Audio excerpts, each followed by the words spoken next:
Hello बच्चों।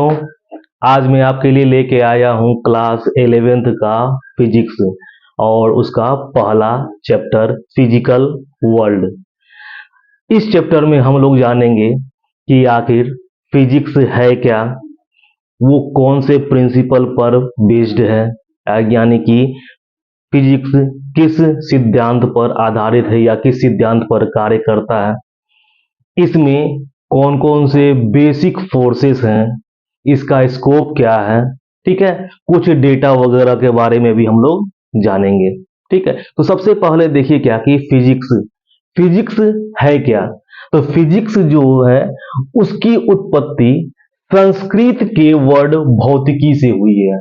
Physics की उत्पत्ति संस्कृत के वर्ड भौतिकी से होती है, यानी कि वह अगर इस शब्द के आधार पर अगर हम लोग फिजिक्स को बताना चाहें कि फिजिक्स है क्या, तो क्या हो सकता है कि स्टडी ऑफ फिजिकल वर्ल्ड, यानी कि भौतिक दुनिया की जानकारी जिस ब्रांच के द्वारा हम लोग लेते हैं वही क्या है, आपका भौतिकी है या भौतिक शास्त्र है।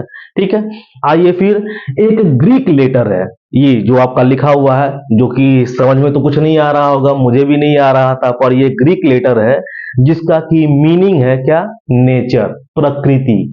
और अगर इसके हिसाब से अगर हम लोग फिजिक्स को बताना चाहें कि फिजिक्स है क्या, तो क्या कह रहा है कि study of nature and natural phenomena, यानी कि प्रकृति तथा प्रकृति में घटने वाली घटनाओं का जो अध्ययन है वही क्या है, आपका फिजिक्स है। ठीक है ना।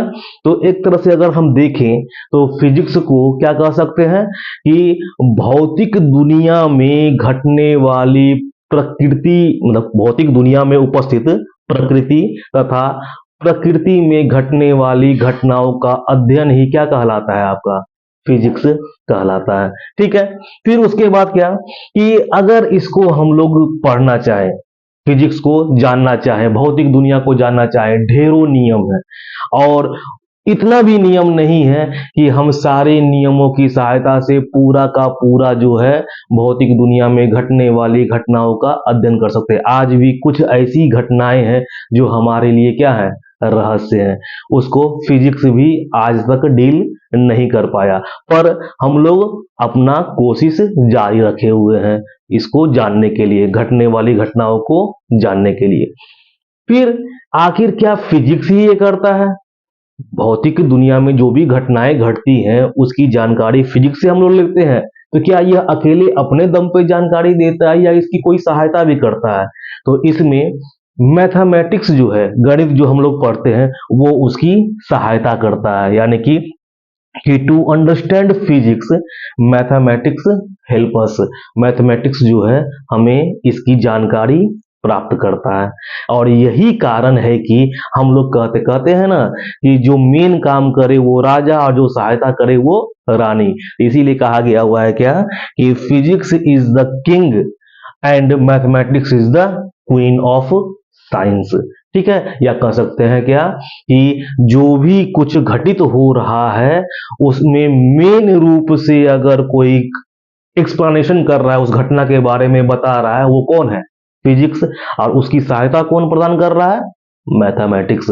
और इस तरह से एक और भी हम लोग कह सकते हैं कि mathematics is the language of physics, यानी कि कोई भी घटनाओं का जब हम लोग स्टडी करते हैं तो डेटा को कलेक्ट करते हैं और डेटा को कलेक्ट करके वो जो उसका एनालिसिस करते हैं वो किसके द्वारा, मैथमेटिक्स के द्वारा, और फाइनल कंक्लूजन हम लोग ड्रॉ करते हैं। यानी कि हम यह कह सकते हैं कि मैथमेटिक्स जो है वह फिजिक्स का एक लैंग्वेज है। तो देख लीजिए एक बार जो लिखा हुआ है कि फिजिक्स फिजिक्स की उत्पत्ति किस वर्ड से हुई है, तो संस्कृत के वर्ड भौतिकी से हुई है, जिसका मतलब है क्या, हम लोग कह सकते हैं कि स्टडी ऑफ फिजिकल वर्ल्ड, भौतिक दुनिया की जानकारी प्राप्त करना ही भौतिकी है। फिर उसके बाद क्या, ग्रीक लेटर जो अगर है ये वाला, इसका जो कि मीनिंग है क्या, आपका नेचर। इस आधार पे अगर हम लोग फिजिक्स को डील करना चाहें तो क्या कह सकते हैं कि study of nature and natural phenomena. फिर उसके बाद कि to understand physics mathematics help us, physics अपने दम पर नहीं, वो किसी की सहायता लेता है घटनाओं को व्याख्या करने के लिए। तो उसकी मदद कौन करता है, सहायता कौन प्रदान करता है, मैथमेटिक्स। और यही कारण है कि that's why it is called that mathematics is the language of physics and physics is the king of science and mathematics is the queen of science. चलिए इसको थोड़ा सा आप लोग नोट कर लीजिए।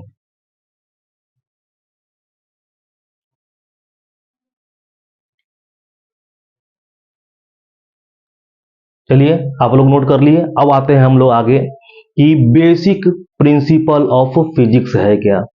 तो फिजिक्स बेसिक रूप से दो तरह के क्रियाओं पर निर्भर करता है। एक आपका है यूनिफिकेशन, एकीकरण, और दूसरा क्या, रिडक्शनिज्म, न्यूनतावाद या न्यूनीकरण।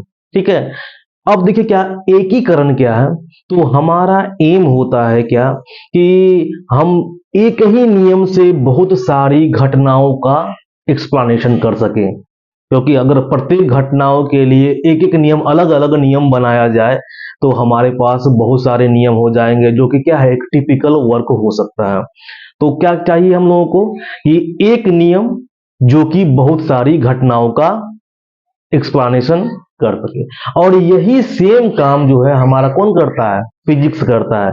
कि फिजिक्स कौन से प्रिंसिपल पर बेस्ड है कि वो जो कोई भी नियम बनाता है वह अपने नियम के द्वारा बहुत सारी घटनाओं का एक्सप्लेनेशन कर देता है। जैसे फॉर एग्जांपल लिया जाए क्या कि हम लोग जो है कि न्यूटन्स लॉ ऑफ ग्रेविटेशन पढ़ते हैं।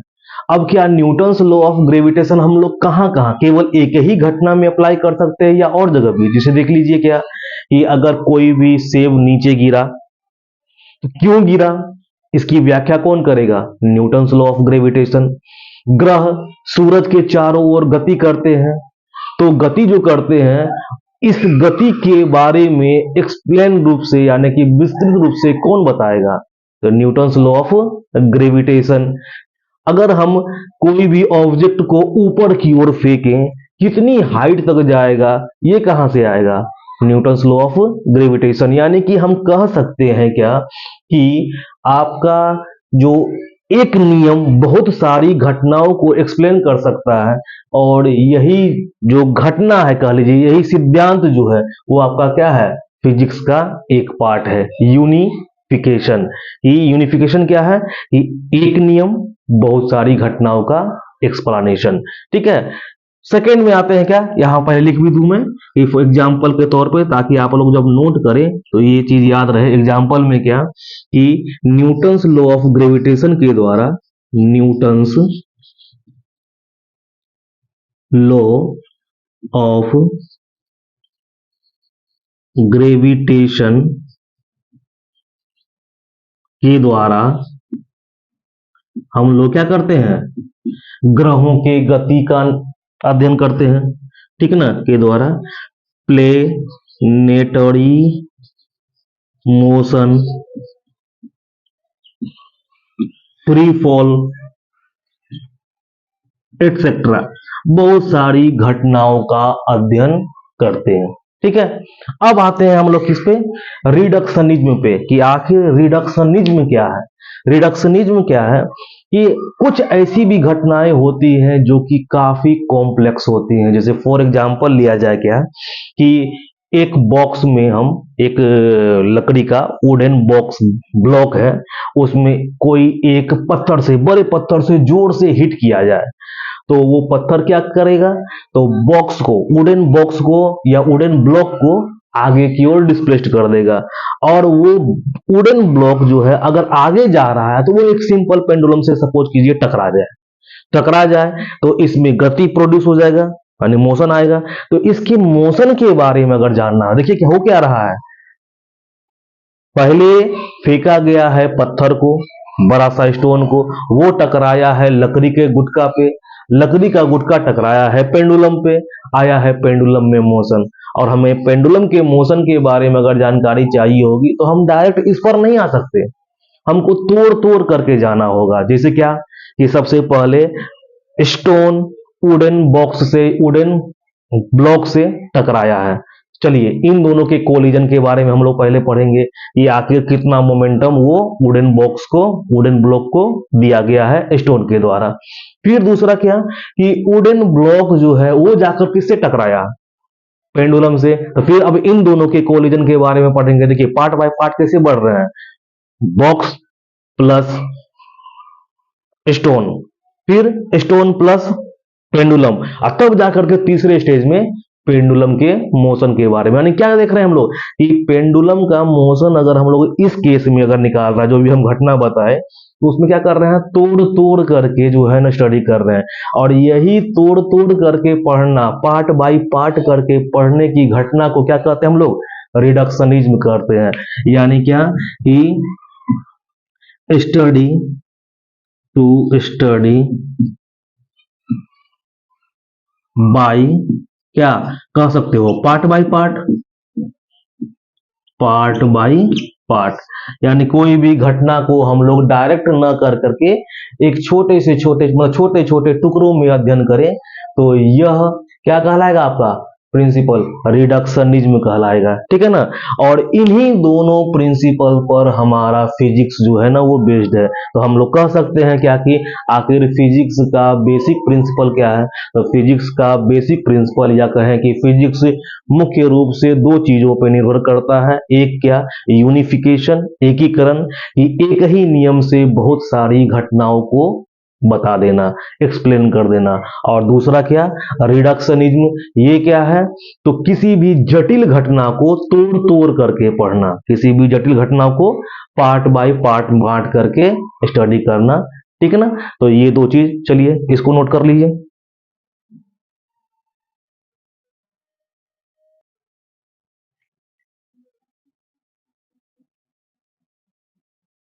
चलिए इसके बाद हम लोग यानी बेसिक प्रिंसिपल ऑफ फिजिक्स के बाद देखते हैं क्या कि आखिर फिजिक्स का स्कोप क्या है। तो फिजिक्स के एरिया को, फिजिक्स के स्कोप को हम लोग दो भागों में बांट सकते हैं। एक मैक्रोस्कोपिक लेवल पे और दूसरा माइक्रोस्कोपिक, यानी एक बड़े तहत, बृहद तहत पे, और दूसरा क्या, बहुत ही छोटे रूप में। ठीक है। तो अगर बड़े रूप में देखा जाए, तो यानी कि माइक्रोस्कोपिक लेवल पे देखा जाए, तो जब हम फिजिक्स को बड़े लेवल पर स्टडी करते हैं, तो वो ब्रांच कहा जाता है आपका क्लासिकल फिजिक्स। और क्लासिकल फिजिक्स के कुछ सब ब्रांचेज हैं, जैसे क्या कि mechanics, electrodynamics, optics, thermodynamics etcetera. अब इसमें क्या कि मैकेनिक्स, जैसे क्या मैकेनिक्स में हम लोग क्या करते हैं, तो मैकेनिक्स में कोई भी पार्टिकल का मोशन हो, चाहे हमारा कोई रड है उसको फोर्स लगाने पे उसको बेंड कर सकते हो, कि कोई भी शिप पानी में तरल में तैरता है, साउंड वेव, वाटर वेव, ये सब अगर हम लोगों को स्टडी करना हो, तो वो कौन से ब्रांच में हम लोग पढ़ेंगे, मैकेनिक्स में पढ़ेंगे। ठीक है ना। और यह बृहद पैमाने पे पढ़ा जाता है, यानी कि इसको एक तरह से कहा जाए क्या कि इसको हम लोग स्थूल आई से देख सकते हैं। ठीक है ना, अपने नग्न आंखों से देख सकते हैं। Second, electrodynamics. इलेक्ट्रोडायनामिक्स में हाँ, इलेक्ट्रोडायनामिक्स ये क्या आपका, इसमें हम लोग क्या करते हैं, कोई भी ऑब्जेक्ट चार्ज हुआ है या नहीं हुआ है उसके बारे में, करंट जो फ्लो होता है उस घटना के बारे में, मैग्नेटिज्म, एसी यानी alternating current, direct current, transformer, इन सभी चीजों को इलेक्ट्रोडायनामिक्स में पढ़ते हैं। और ये सब किसका पार्ट है, तो क्लासिकल फिजिक्स का, यानी कि जब फिजिक्स का कौन सा स्कोप, तो मैक्रोस्कोपिक स्कोप। ठीक है ना। फिर उसके बाद क्या, ऑप्टिक्स। ऑप्टिक्स में लेंस, मिरर, आई, टेलीस्कोप, ये सब हम लोग पढ़ते हैं। और थर्मोडायनामिक्स में हीट, टेम्परेचर, हीट इंजन, ये सारे कुछ मतलब कि हम लोग पढ़ते हैं। तो ये तो हो गया क्या, फिजिक्स का मैक्रोस्कोपिक स्कोप, या कहिए क्या, क्लासिकल फिजिक्स का हमारा कुछ भाग।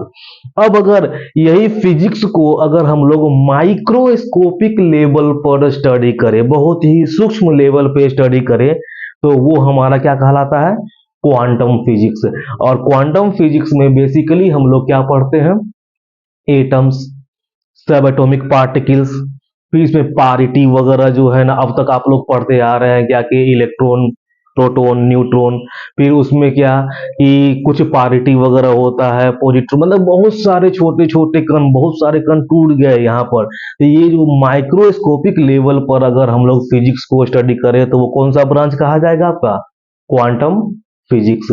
फिर इसके बाद जो आप लोगों के एनसीईआरटी में है, जो कि बहुत ही इंपॉर्टेंट है पॉइंट ऑब्जेक्टिव के लिए, कि फंडामेंटल फोर्सेस इन नेचर। इसको आप लोग याद रख लीजिएगा कि अक्सर एग्जाम में पूछा जाता है फंडामेंटल फोर्सेस ऑफ नेचर। तो चलिए हम लोग लिखते हैं फंडामेंटल फोर्सेस ऑफ नेचर के बारे में।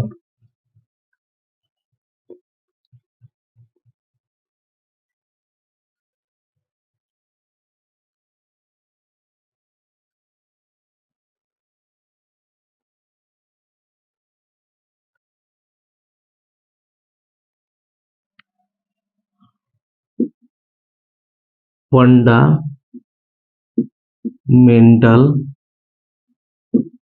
Forces in nature.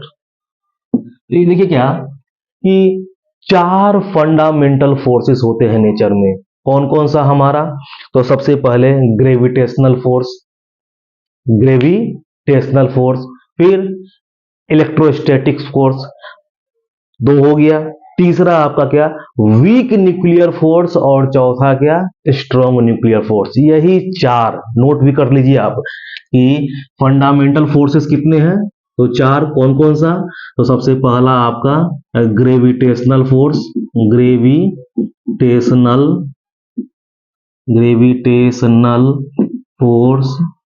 सेकेंड में इलेक्ट्रिक फोर्स या इलेक्ट्रोस्टैटिक फोर्स। तीसरा क्या? तो weak nuclear force, weak nuclear force. और चौथा आपका क्या? Strong nuclear force. ठीक है ना। ये टोटल चार आपके फंडामेंटल फोर्स हैं जो कि हमारे नेचर में ऑलरेडी एग्जिस्ट कर रहे हैं। कौन कौन सा? एक बार फिर से, gravitational force, electrostatic force, weak nuclear force और स्ट्रॉन्ग न्यूक्लियर फोर्स। अक्सर एग्जाम में पूछा जाता है, ऑप्शन दे दिया हुआ रहेगा 4 ABCD करके, और हो सकता है कि ऐसा पूछ दे कि इन चारों फोर्स में से कौन सा फोर्स फंडामेंटल फोर्स नहीं है, या ऐसा कह देगा कि चार में से 3 नहीं वाला दिया हुआ रहेगा, एक वाला रहेगा, कहेगा कि इन चारों विकल्पों में से कौन सा फोर्स फंडामेंटल फोर्स है। तो यही याद रखिए, यही चार फोर्स फंडामेंटल फोर्स है। फिर एक ऑब्जेक्टिव इस तरह से पूछा जाता है कि इन चारों फंडामेंटल फोर्सेस में सबसे वीकेस्ट फोर्स कौन सा है, सबसे कमजोर बल कौन सा है। ठीक है। तो यहां पर कंफ्यूजन कहां हो जाता है?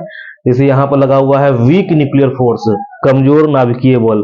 तो बच्चे वर्ड पर ध्यान देते हुए कि कमजोर है तो ये सबसे कमजोर होगा, मगर नहीं, ये सबसे कमजोर नहीं है। सबसे कमजोर फोर्स होता है आपका ग्रेविटेशनल फोर्स। कि हमारे नेचर में जो मौजूद चार फंडामेंटल फोर्सेस हैं उसमें सबसे कमजोर बल कौन सा है? ग्रेविटेशनल फोर्स है। ठीक है ना। चार्ज को रखिए, दो चार्ज को रखिए।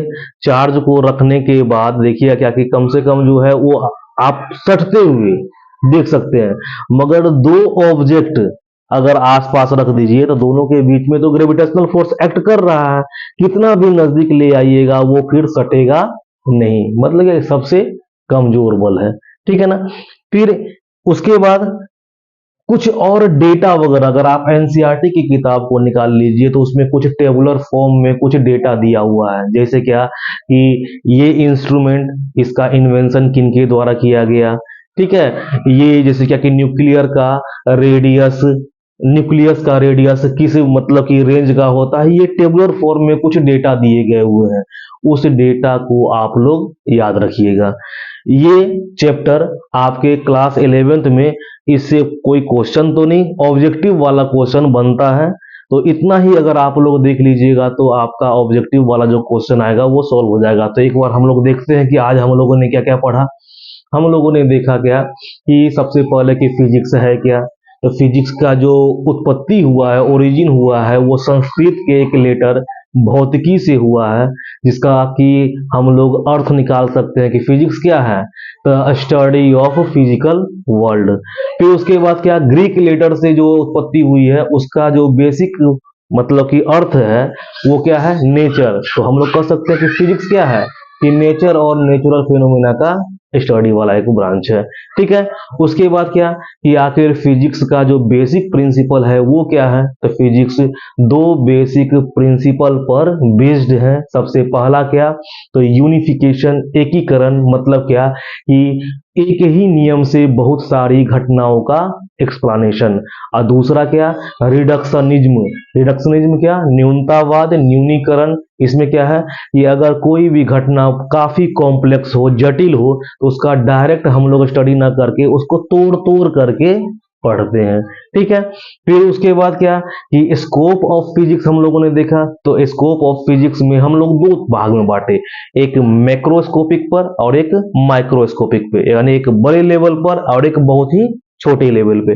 बड़े लेवल पर जैसे क्या कि हमारा ब्रांच आया मैकेनिक्स, इलेक्ट्रोडायनामिक्स या इलेक्ट्रोस्टैटिक्स भी कह दीजिए। फिर उसके बाद क्या, थर्मोडायनामिक्स, ऑप्टिक्स।